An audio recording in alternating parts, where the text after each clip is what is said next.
ভাবে চাদর নিয়ে টান দেয়, সেই হাত এই জাতি এই উম্মত ভেঙে দেব, টুকরো টুকরো করে দেব, ঠিক কিনা?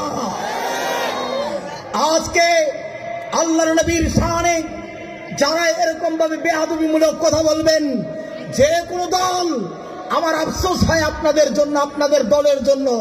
মুক্তাদা একটাবার এতটি বক্তব্য দিলেন, একটাবার কাদিয়ানি শব্দটা মুক্তাদা বার করলেন না।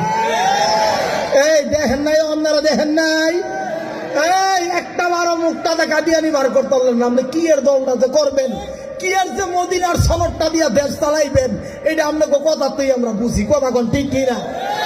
আরে কথা কোন ঠিক কিনা? স্পষ্ট ভাষায় বলে দেই, স্পষ্ট ভাষায় বলি, চলুন বিভেদ ভুলে যাই। একটা নতুন সমাজ গড়তে হলে একজন আশিকে নবী হিসাবে আমরা সংসদে এই আইন বাস্তবায়ন করতে হবে, নচেত এই কাদিয়ানীরা আমাদের বোনদেরকে বিবাহ করবে, আমার বোনের পেটে কাদিয়ানীর বাচ্চা জন্ম হবে। এটা এদেশের তৌহিদি জনতা মেনে নিতে পারে না, পারে না, পারে না। কথা বলেন ঠিক কিনা?